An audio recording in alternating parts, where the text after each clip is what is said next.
Guys, di ko alam guys paano na to. Ito, bumalik ako ng level 1 dito sa manok na pula. Tignan mo, bumalik ko yun. Sobrang namangha ako dito kasi bumalik ako ng level 1.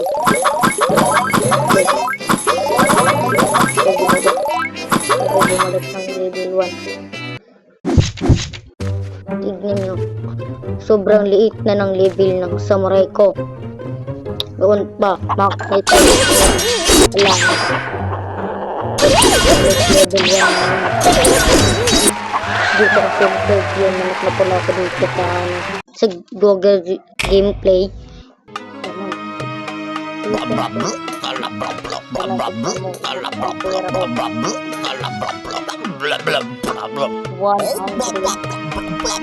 Million na yung pera ko ngayon, wala na.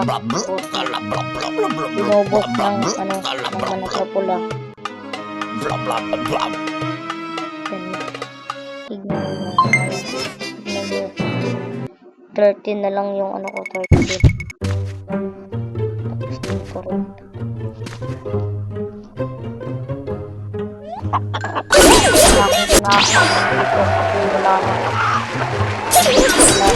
Wala na yung balik talaga ako. Mask ko, bumalik ko na po yung mask ko. Paghinga na yung manok na pula ko.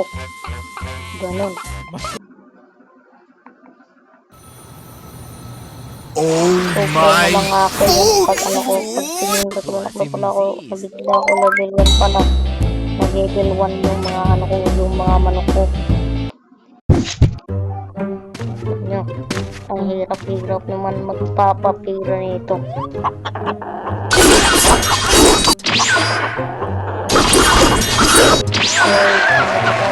Maging level 60 or 160 na yung level ko nun. Nakita nyo ba? Hindi nakalimutan ko ng level ko. Basta ganun, fully bid na ako sa utang ko kasi utang ako eh. Palautang ako eh. Kaya naman dito ko bibigilip doong manok na pula ko ngayon. So pinakamaan ako na pagtutukan kong laro. Ito, manok sa samurai level 2 na. Ganyan, naiinis ako yun kasi ano, balik level 1 naman tayo. Lang ako noon, ngayon wala na. Inano para ito ng cheater siguro. Cheater yung umano nito. Nakakainis ko sa cheater yung cheater yung gumagamit nito. Inilit yung ating account. Warang talak ipaliwanag tayo. Ito yung sasabihin natin. Bye-bye.